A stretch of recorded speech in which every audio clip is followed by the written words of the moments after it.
Artimage Studios apresenta Pressworkers. Bueno, el señor Juan Antonio Varese, escribano, ya jubilado, reúne en su mochila de viaje mucha cantidad de expediciones, exploraciones, no solamente a nivel geográfico, sino también a nivel bibliográfico, estudio, es coleccionista, archivista de información, un amante profundo, además de estudioso de la historia, y bueno, y en particular hoy vamos a hacer hincapié en lo que tiene que ver con toda la costa uruguaya, la parte de naufragios, catástrofes, pecios. Para los que no saben lo que son pecios, son los restos que quedan de los naufragios, y toda la historia, todos los relatos y toda la vida que se suscita en derredor de estos hechos, de estos actos humanos que a veces son perjudiciales, sobre todo para el medio ambiente, ¿no? A la gente le gusta mucho eso, porque dice, bueno, y a veces lo conoce, es una persona conocida, pero quien recién se está introduciendo en este tipo de lectura, es bueno que sepan de dónde viene, de dónde le salió toda esa beta. Bueno, y ahora me voy a ir a su niñez, discúlpeme, pero me gustó mucho la parte donde se relata en varias prensas que estuve consultando, que en su niñez usted vivió en una gran parte en una playa que usted creía que era de sus abuelos. ¿Cómo conecta esa etapa hermosa de la vida con ahora dedicarse desde el año 93 a escribir? Fue una inmensa suerte que mi abuelo tuviera un rancho en la Barra de Maldonado, y me remonto a la década de 1940. En esa playa, que hoy se llama Montoya y es la playa tal vez más lujosa de la Barra, o uno de los lugares donde están los mejores edificios, pero en el año 1948-49 era una playa desierta y se la llamaba la playa del barco, porque se veían los restos, la estructura metálica de un barco a unos 100 metros de la orilla.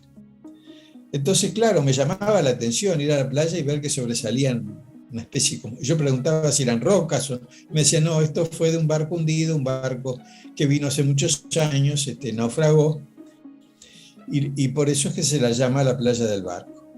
Bueno, y finalmente di con el Barnby, hundido en 1911, era un barco carbonero que debido a la niebla encalló en la costa de Maldonado, cerca del arroyo. En eso concordé con el maestro Mesano, en que se trataba del Barbie, y bueno, en la prensa había bastante información sobre el barco, incluso vino la empresa de Lucich, y fue uno de los fracasos, no pudieron rescatarlo, porque al estar cargado de carbón, era muy pesado para arrastrarlo, sacarlo mar adentro. Entonces, bueno, después vinieron tormentas y lo partieron en dos. Cuando un barco está cargado y lo azota una tormenta y queda encallado, y lo azota una tormenta, termina rompiéndose el casco por la fuerza de la presión de las aguas. Y entonces quedó ahí, y bueno, con los años va quedando poco, cada vez menos, hasta que queda sobresaliendo la caldera, que es lo que se ve durante muchos años. Y bueno, ahí sacié mi curiosidad de niño, pero ya había investigado sobre varios naufragios a esa altura. Y le agrego también la costa de Carpintero, porque los marinos son bastante supersticiosos y bastante temerosos, pero tienen mucha inventiva, tienen mucha imaginación, entonces le dan nombres a los lugares.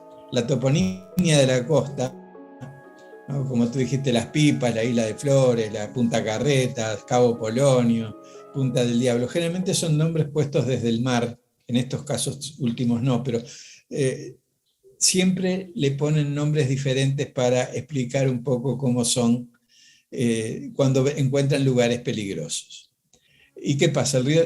Cuando los barcos vienen de Europa o de Brasil, vienen por el océano, por el Atlántico, y de golpe lo difícil es entrar al Río de la Plata. Hay que arrimarse a la costa, pero no tanto. Entonces ahí entran a jugar los escollos ocultos, los cabos, las islas, como la isla de Castillo Grande, las islas de Castillos Chicos, en fin, las mareas, las corrientes, los bajos.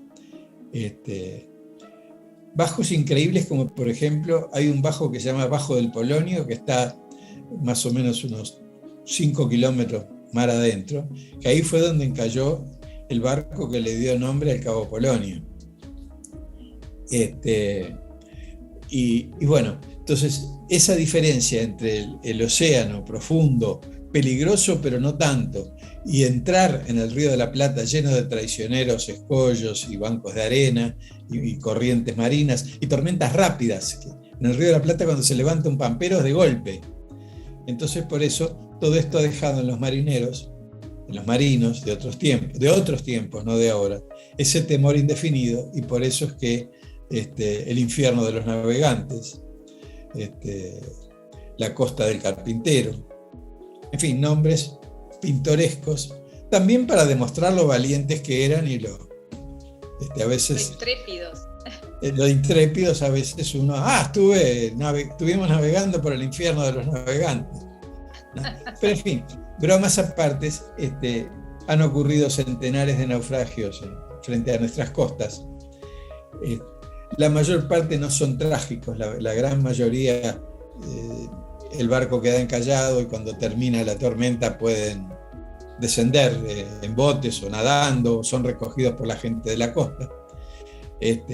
Y bueno, el barco queda encallado y termina destrozándose, se lo termina desguazando, la gente va y lo corta o saca los trozos que puede, rescata todo lo posible, y bueno, y queda el casco ahí y se termina de ser destruido por el salitre y por las olas y por el tiempo.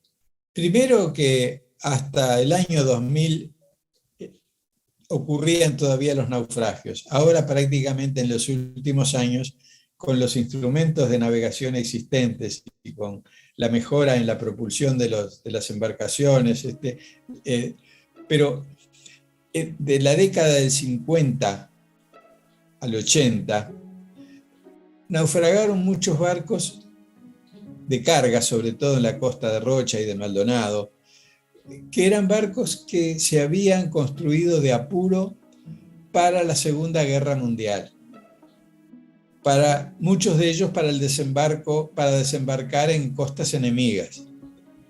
Barcos que desembarcaron, por ejemplo, en Normandía, el Don Guillermo, que es un barco que encalló frente al Cabo Polonio, frente al Cerro de la Buena Vista, en la primitiva Punta del Diablo, en la verdadera Punta del Diablo.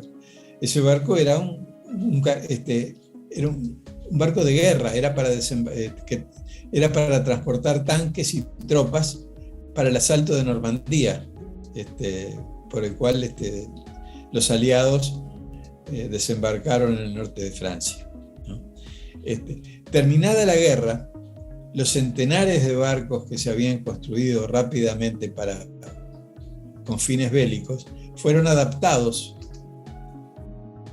a transportes, y eran barcos que no tenían mucha calidad en sus construcciones, entonces muchos de ellos terminaban siendo cargueros de cabotaje, y muchos de ellos encallaron y se perdieron en las costas de Rocha. Por ejemplo, el Don Guillermo, Juan Traverso, Santa Elena, en fin, unos cuantos y quedaban los cascos cerca de la orilla, o a veces cuando la bajante aparecía uno podía hasta llegar y tocarlos, que como digo se iban deteriorando con el tiempo. La gente subía, si se podía se llevaba algún souvenir, alguna cosa, y poco a poco entre los souvenirs, el salitre y el oleaje, fueron carcomiéndolo al punto que, como digo, queda solamente la estructura de los motores o los cigüeñal o determinadas partes de la caldera. Cuando encalló el carguero chino frente a la Pedrera, Sí. el Catay 8, tuvo durante mucho tiempo y los marineros de noche bajaban para dormir en las casas de la gente, pero de día subían al barco a ver si podían cuidar las cosas y tratar de empezar a desembarcar las pertenencias. Entonces se formó una comunidad. Incluso la gente de la Pedrera se ha seguido escribiendo, no ahora, pero después del año 80 y 90 hasta el año 2000, se seguía escribiendo con los marineros, con las pocas palabras que ellos habían aprendido de español en los días que estuvieron, en los meses que estuvieron, hasta que fueron repatriados para China, ¿no? Y entonces la gente que iba preparaban tortas fritas, convidaban a los que iban de turistas y algunos querían hasta subir al barco, les cobraban la posibilidad de hacerlo. Bueno, realmente todo eso provoca además una especie de interrelación muy especial entre la tripulación que viene y queda y la gente del lugar, ¿no? Se forman, inclusive hasta se ha formado más de algún romance. En esta segunda parte del libro de Naufragio recojo la historia de un marino cuyo abuelo venía en el Bessie Stanton, que fue un barco encallado cerca de Castillos. Entonces, una vez encallado el barco, baja la tripulación, se aloja en las estancias de las inmediaciones, y un día, 10, 15 días después del naufragio, el capitán y un pasajero, el capitán se llamaba Lyons y el pasajero Anacker, salen a caminar por la playa hasta el barco y son asaltados por una jauría de mastines, de perros. Entonces, entre los bastonazos y todo, se sienten los gritos de unas chicas llamando a los perros. Entonces, el capitán y el pasajero se acercan a agradecerles, y bueno, eso terminó en casamiento y en afincamiento del capitán Lyons, que formó familia en Montevideo, y de Anacker, que transformó el nombre de Anacker por Amonte y se quedó a vivir en Castillos, siendo uno de los personajes importantes, tal vez el que más influencia tuvo en los comienzos de la ciudad, porque fue el primer maestro, el primer director de música, el primer fotógrafo y un personaje, primer bibliotecario, por eso la biblioteca de Castillos se llama Pedro Amonte, y se transformó en un referente del lugar. Entonces, esto es una pequeña prueba, una pequeña muestra de cómo se crea una relación especial entre el náufrago y el habitante de las cercanías, y han habido unos cuantos romances más, algunos que ni siquiera se supieron. La historia de Evans en Polonia es muy similar, ¿no? O sea, él fue náufrago en esas costas y después de eso generó todo un pueblo, después una ciudad, se casa, tiene su familia, se volvió empresario, hotelero, empresario en lo que antes se llamaba almacén de ramos generales, después tenía también una distribuidora. Muy interesante el caso de Evans también, porque los náufragos llegaban con una actitud especial. No era el típico inmigrante que venía a trabajar al país. Era un marino que tenía su experiencia, su cultura en Europa. Entonces las circunstancias de la vida hacían que al haber naufragado quedara en el lugar. Si lo recibían bien, si veían que era bien aceptado y querido por la gente de la localidad, entonces buscaba radicarse y empleaba toda esa energía que había traído, que lo había llevado a navegar por los mares, la aplicaba a trabajar en la tierra y en pocos años se transformaba en un referente, en un personaje importante, progresaba económicamente, desarrollaba otra cultura, y estaba muy bien integrado, y hago con las manos así porque es símbolo de integración. Se integraba mucho a la localidad, la gente los quería mucho, y bueno, Evans, no en vano el hotel principal de Conchillas es el Hotel Evans. Él llegó a ser hotelero, llegó a atender a mucha gente que llegaba, ¿no? Entonces, estas historias de náufragos transformados en personajes del lugar, en empresarios, también me gustan y son las que yo más rescato con interés. Y a este punto voy a lo que me parece el ejemplo típico. El Leopoldina Rosa fue una fragata de bandera nacional, perteneciente a Samuel Lafone, que encalló en el año 1842 frente a balizas. Venía con centenares de inmigrantes vascos, franceses y españoles. O sea, la provincia de Vascongadas hay españolas y hay franceses. Venían de ambos lugares.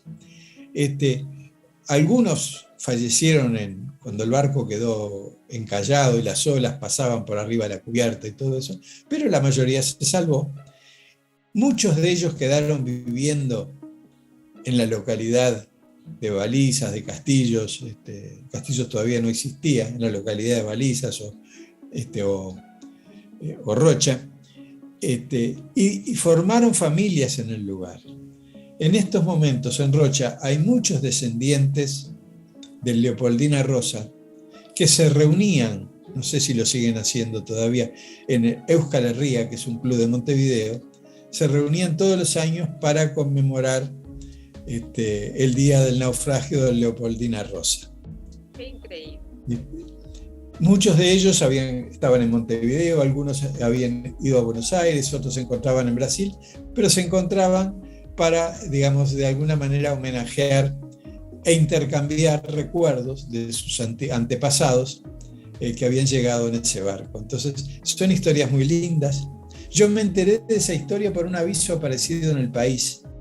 Cuando estaba investigando de los naufragios, de golpe me encuentro un aviso, y hago así porque era un aviso grande: convocatoria a los descendientes de náufragos del Leopoldina Rosa en reunión a celebrarse en el Euskal Herria para tratar distintos puntos, entre ellos nuevos aportes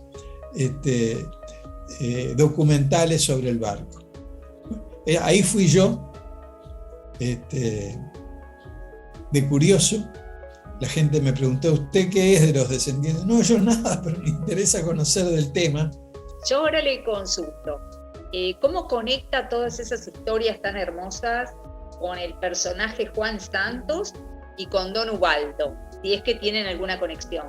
A veces los escritores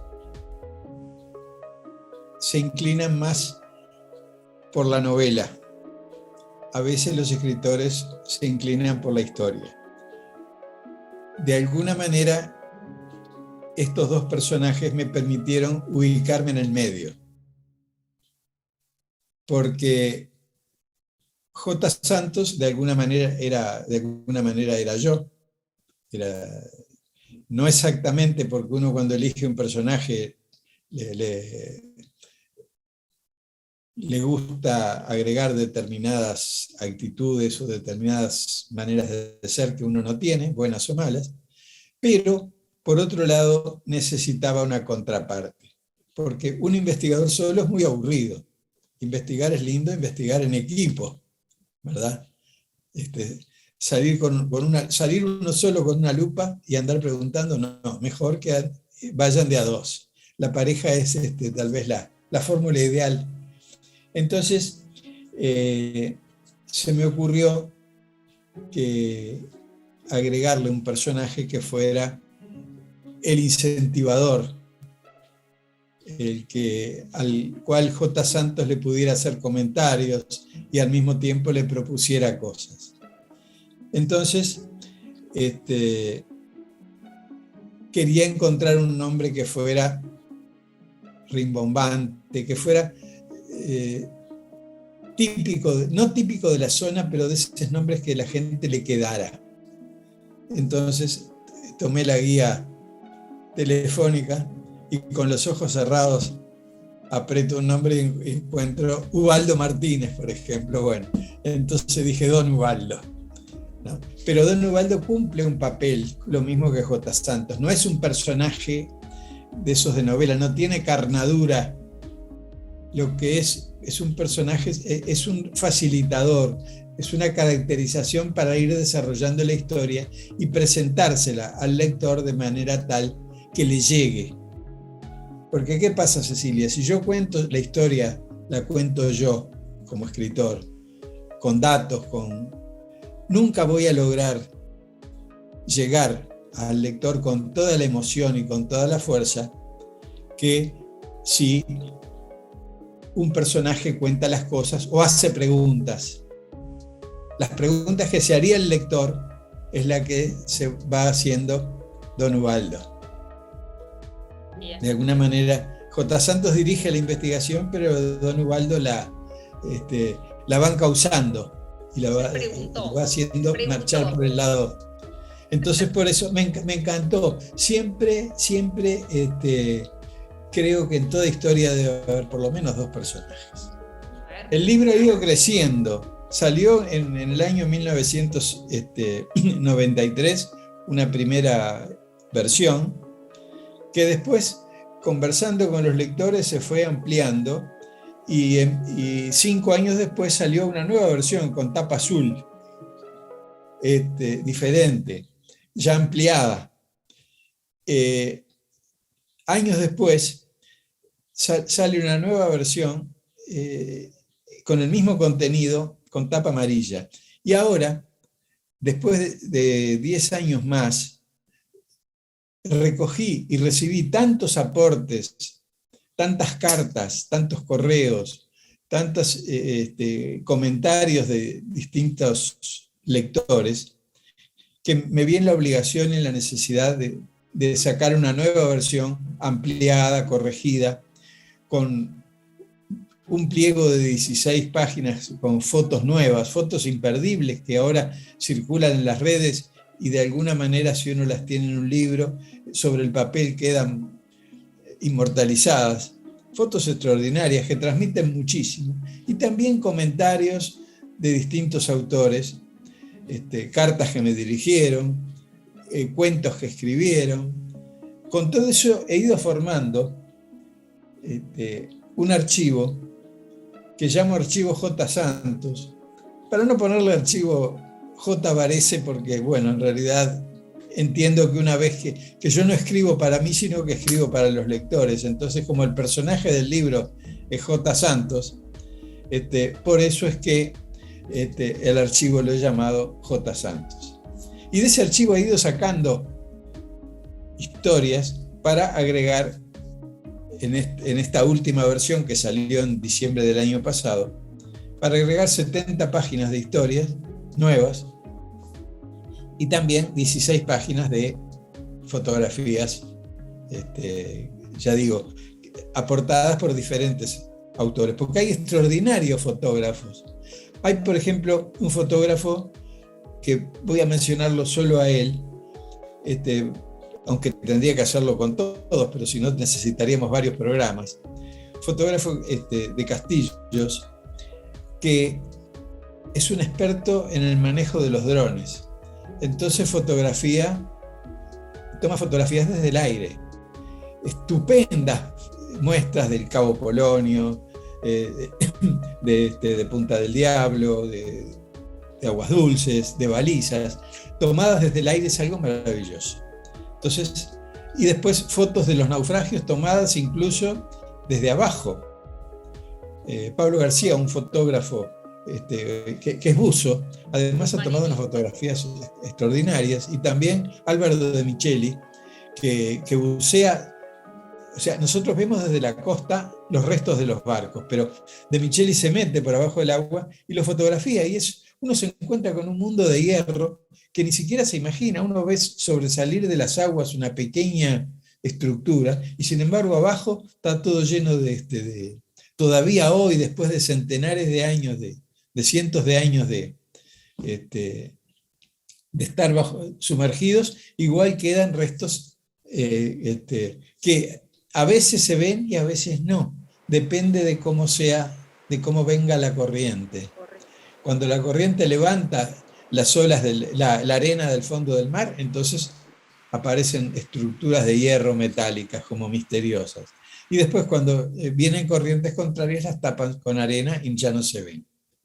Entonces, algunas de las fotos las he podido registrar con autorización de los autores, y eso ha enriquecido muchísimo a esta nueva versión del libro.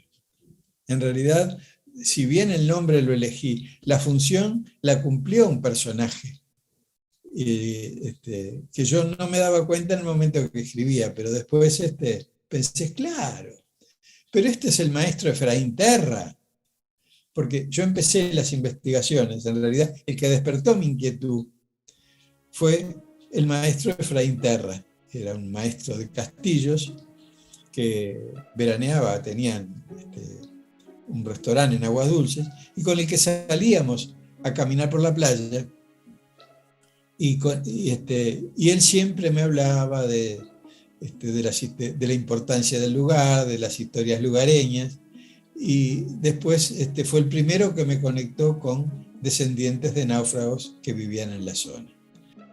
Bueno, primero de todo, que en la tapa de las 3 versiones aparece el tacuarí.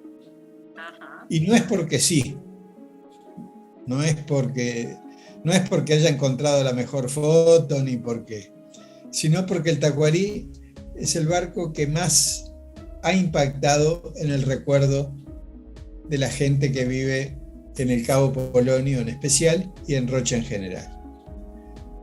¿Por qué? Porque su naufragio no fue de los últimos, 1979, porque muchos de los contemporáneos, de los que ahora estamos, lo vieron o lo vimos en la lejanía en Callao, en el islote, sino por 2 motivos más. El primero, porque todos los pescadores del Cabo Polonio y los loberos registraban hermosísimas historias de haber ido hasta el barco encallado y haber subido a bordo, trepado a través de las cuerdas, porque el casco estaba inclinado así, entonces se trepaban a través de las cuerdas, y una vez adentro del barco se encontraban con cantidades de cosas, entre ellas centenares de botellas de whisky, de licores, de bebidas, de esto, de lo otro, que ellos se encargaban de vaciar, porque vaciándola a la mitad, la tiraban al agua y la botella terminaba días después llegando a la orilla y la podían recoger. Pero hay centenares de historias de esas, algunas de las cuales aparecen, figuran en el libro, dándole ese sabor, ese toque folclórico, ¿no? de habitante de la costa y de balicero, haciendo honor un poco al término balicero, y eso me permitió que las anécdotas más jugosas que me contaran los pescadores, muchas veces acompañándolos a tomar alguna copa y comiendo con ellos, historias que me impactaron, que me encantaron y que transmití algunas de ellas, las más que pude, en el libro. Pero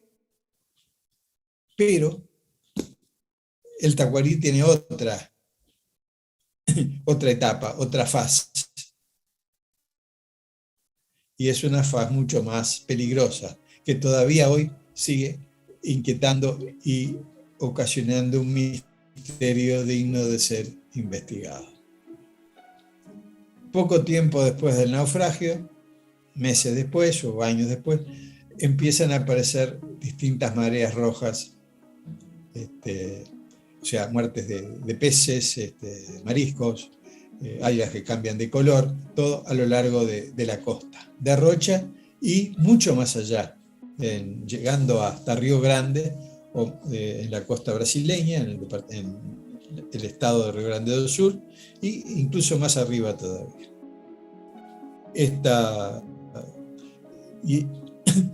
Esto ocasionó una serie de dudas, de preguntas, de investigaciones. Incluso esto ha llegado a nuestros tiempos, y allí tuve oportunidad de contactarme con un investigador, Richard Henry Ferreira, un joven investigador, aunque me dijo que no era tan joven, pero es un joven investigador, que se ha preocupado y que hace tiempo viene investigando sobre historias locales de la zona del Chuy.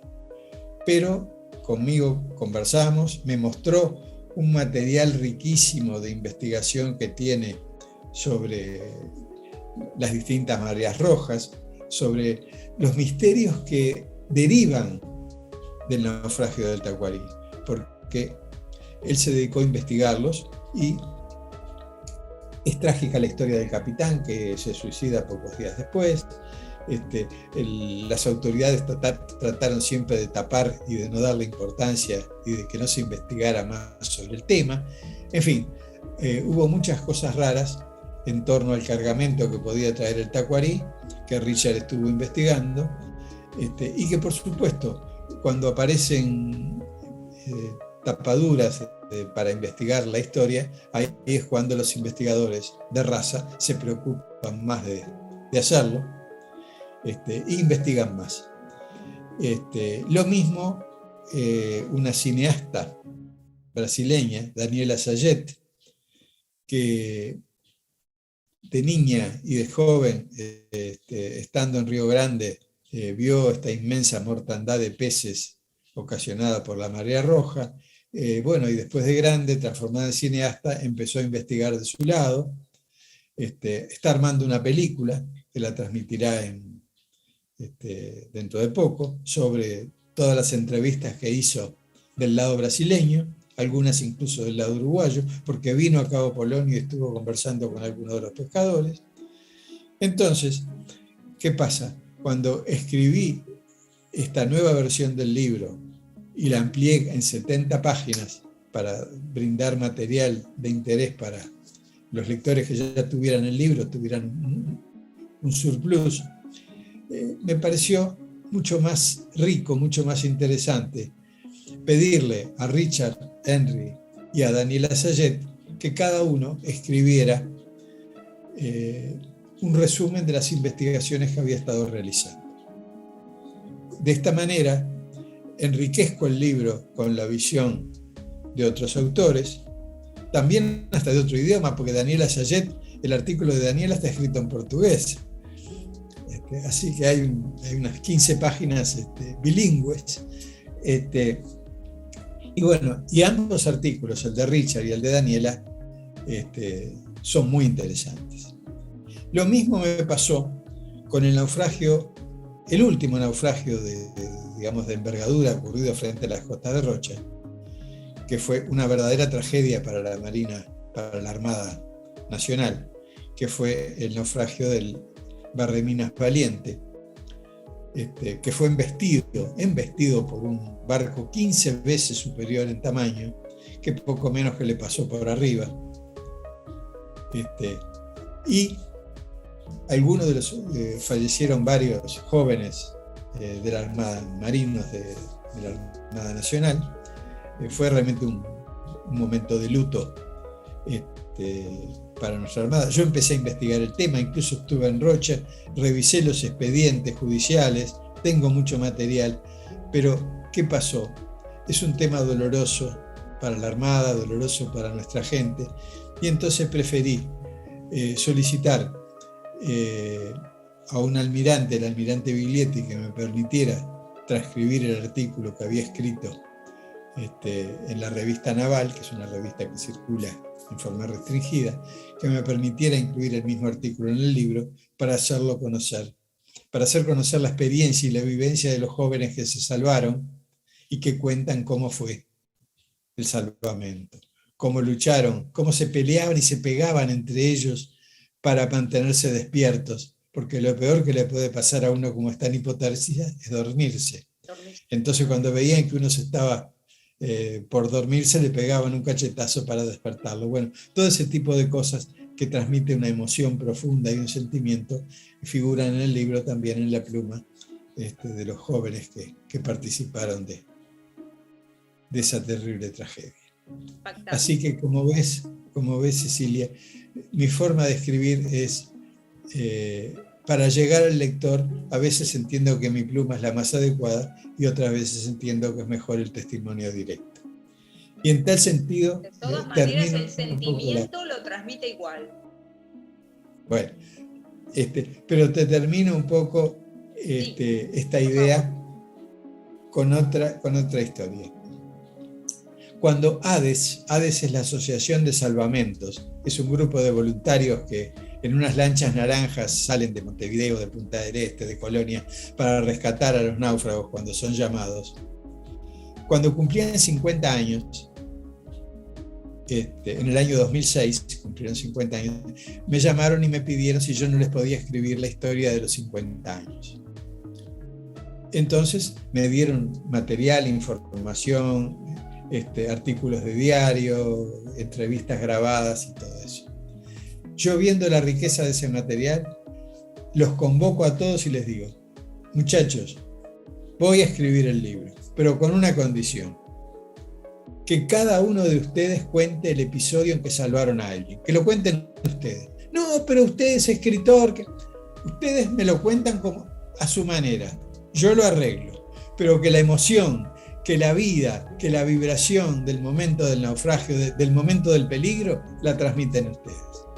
Entonces, en ese libro que salió en el 2006 y que revela los 50 años de ADES, 50 años de salvamentos en aguas uruguayas, figuran el testimonio de más de 70 jóvenes que contaron el momento en que salvaron a alguien. Yo se lo arreglé, le cambié las comas, le cambié las cosas, pero la esencia, la vivencia, no hay nada con mayor vivencia que el que vivió las cosas. Así como los escritores tenemos que ir escribiendo y dando camino para que escriban otros, interrelacionando para llegar mejor a los lectores. En los últimos años ha habido un cambio muy importante. Cuando yo empecé las investigaciones, los buscadores de tesoros, estaba en pleno auge la fama de Rubén Collado, que había estado descubriendo los restos de lo que él decía el Preciado, que en realidad era Nuestra Señora de la Luz. Había sacado monedas de oro, se habían vendido en remates en Sotheby. Bueno, realmente eran verdaderos personajes. Incluso vino al Uruguay uno de estos buscadores famosos que encontró Nuestra Señora de Atocha en el Caribe, Mel Fisher, y andaba caminando por el 18 de julio todo con cadenas y monedas de oro y todo. Es decir, eran personajes exhibicionistas que ganaban mucho dinero, no solo con las monedas que encontraban, sino con la fama que se hacía. Afortunadamente, pero causaron un destrozo por rescatar monedas o objetos valiosos del fondo del mar, ocasionaron un destrozo terrible desde el punto de vista de la historia y de la arqueología. Afortunadamente, en los últimos años, la Comisión del Patrimonio Mediante ha insistido, y también leyes internacionales que han llevado a prohibir o a limitar la actividad de los buscadores de tesoros, brindando la posibilidad de que surja y se amplíe la arqueología subacuática como una disciplina especial dentro de la arqueología y de la antropología, a los efectos de estudiar los restos de los pecios, o sea, el pecio, los restos de los barcos, que tenga más de 100 años de antigüedad, a efectos de estudiarlos in situ, es decir, en el lugar donde se encuentran. Ya no importa ni se deben sacar las cosas del fondo, sino que lo que importa es que el investigador pueda acceder a los objetos, cómo se encuentran en el fondo, porque eso le va a decir mucho. Una vez sentí la expresión que decía un investigador subacuático: es como una cápsula de tiempo ver los restos del barco cómo se encuentran. ¿Por qué? Porque allí, según donde estén las cucharas o los botones o restos de zapatos, de villas o cañones o como sea, un poco va a indicar mucho de lo que era la vida de a bordo, de cómo se vivía entonces, de cuál era la verdadera finalidad del barco. Entonces, los buscadores de tesoros tuvieron su etapa. Para mí fue una etapa importante en el sentido de que llamaron la atención de que bajo el fondo del mar existían restos de barcos de interés. Pero afortunadamente su voz y su actuar quedó en lo posible tapado, porque se le da la mano a los investigadores, se le da la mano a los arqueólogos subacuáticos para que puedan realmente investigar en profundidad. Así que eso es un poco lo que tengo que decir. Afortunadamente, en nuestro país y en muchas partes del mundo, ya no se permite ni la búsqueda ni los rescates que no sea por arqueólogos subacuáticos. Perfecto.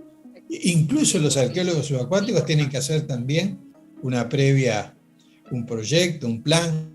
Es decir, no puedes, yo soy arqueólogo, voy y busco. No, hay que hacer toda una metodología previa a efectos de mantener y preservar el elemento histórico. El caso más típico y más controvertido es el del Graf P, ¿no? Que se ha encontrado y se han extraído el ancla, y que ahora se encuentra ubicada en la punta de la salina de Punta del Este, pero también el espolón de proa que representa el águila, que está en litigio entre el Estado y los buscadores y todo. Y lo importante es darle un destino de museo a cualquiera de las piezas que sea. No importa si perteneció a la época nazi, el barco en realidad, lo que importa es que forma parte de la historia. La historia no la podemos cambiar, y lo importante es exhibirla, porque la mejor forma, la verdadera finalidad de la historia es ser enseñada. Es que nadie estudia historia ni pone objetos en un museo para adorno, lo pone para que sirva de ilustración y para que sirva de enseñanza, y para que cada uno pueda sacar sus propias conclusiones y sus propias reflexiones. Durante mucho tiempo he pensado que hay muchas personas que conservan en su casa o en sus oficinas algún elemento que sus padres o abuelos han sacado del mar. Y como digo, hay que exhibirlos de alguna manera. Yo incluso tengo algunos objetos que me gustaría, que he logrado a través de distintas investigaciones, que me gustaría donar y que me gustaría que estuvieran en algún museo. Por eso es que pienso que tiene que haber un museo, pero no solo de naufragio, porque el naufragio es un aspecto solamente. Tendría que haber un museo marítimo, un museo de la costa, un museo de la costa, la vida de la costa, en la cual estuvieran los naufragios, la pesca, las mareas, en fin, la actividad del hombre a través de la matanza de lobos, a través de, en fin, las distintas actividades del hombre relacionadas con el mar. Entonces creo que el lugar más adecuado sería o el Cabo Polonio, que tiene ahora a la larga una gran concurrencia de turistas, o si se quiere en forma distinta, en La Paloma o mismo en Rocha, pero que exista un museo dedicado a la costa, a la relación del hombre con el mar. Y ya va a llegar, ya va a llegar las cosas. Y por suerte conozco mucha gente que tiene algunos objetos, ojos de buey, monedas, cosas que el día que se abra un museo los van a llevar con gusto para que quede constancia. Esta pieza fue encontrada por fulano de tal y donada en tal fecha al museo, ¿no? Porque el museo es de la gente también, no solo es para mirarlo, sino para sentirse que uno forma parte de él. Y también los museos actualmente no son solo para exhibiciones, sino que el museo es un centro cultural en estos tiempos. también sirve para conferencias, para charlas, para demostraciones, para que vayan los niños y aprendan, para hacer demostraciones, para dar conferencias, para presentar libros, ¿no? Para acercar y hacer conocer a la gente los misterios y las bellezas del mar. Me interesa llegar a los jóvenes, me interesa llegar fundamentalmente a los jóvenes, me interesa también compartir con ellos, y si tienen dudas, si quieren saber más, que me escriban. Yo tengo página de Facebook y de Instagram, porque me encanta establecer un diálogo, un intercambio. También quiero aprovechar para mandar un saludo a Richard Henry, y vamos a esperar dentro de poco que aparezca su libro sobre los misterios del Tacuarí, y también a la cineasta Daniela Sayet, que espero que venga a presentar la película en Montevideo y en Rocha, y también en Castillos, para que el tema vuelva a seguir flotando y a seguir en el interés de la gente del lugar. Así que muchas gracias a todos, muchas gracias a ti, muchas gracias a Henry, a la página, y fundamentalmente a los jóvenes lectores les mando mi mejor sonrisa.